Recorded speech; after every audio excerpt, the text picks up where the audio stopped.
Now, last year we brought you the story of Dan Haslam. He's the young man from Tamworth who has terminal cancer, and he and his mother have led the fight to legalise medical cannabis, and they've had huge success. Since just before Christmas, people in New South Wales who have terminal illnesses can get a licence to possess and use a small amount of cannabis.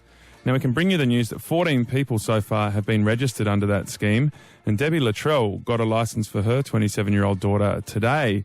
Debbie, thank you for joining us. That's okay.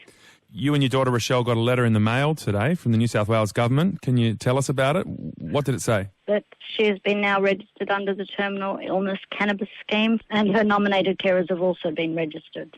Okay, so essentially that means if the police pull you guys up for possessing cannabis, you can show them this form.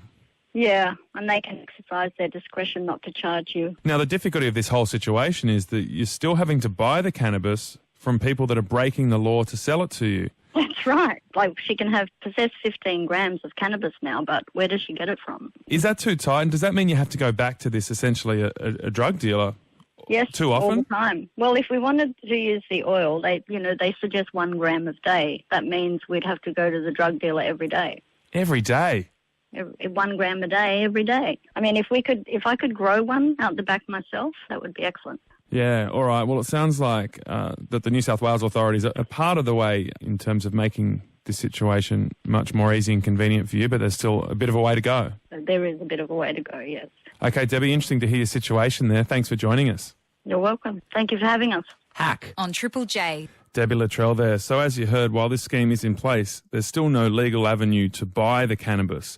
But that's not stopping people from selling it. On the weekend, Stephen Stockwell went to a cannabis oil workshop in Nimbin and met a guy who plans to open half a dozen medical marijuana clinics. Yesterday was the first shipment yesterday. This has been in planning and preparation for 6 months, and the first medicine moved yesterday. When I was in Nimbin on Saturday, I met Bruce Cox.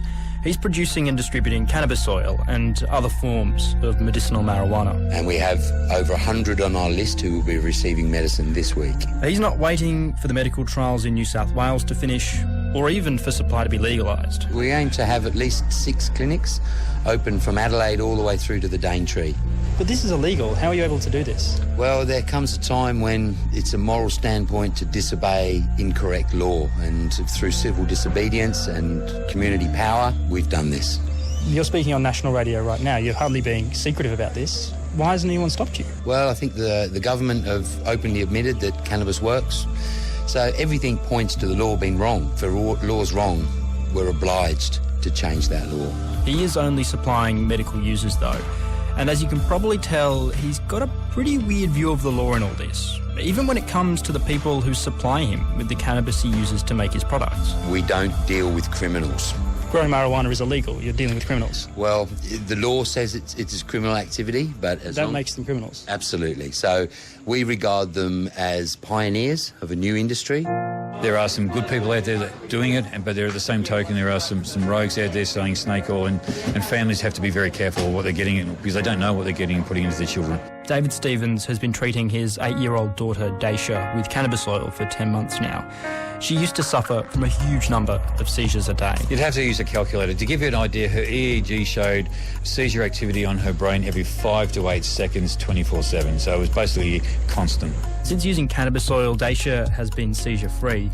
But because supply remains illegal, David does worry about the quality of some products. It's very concerning because at the end of the day, a majority of these people don't know what they're actually giving their child. And to me, that's scary because, as I said, there's some legitimate people out there, but they could be giving their child anything. And that's something that really has to be addressed and addressed pretty soon as we go forward.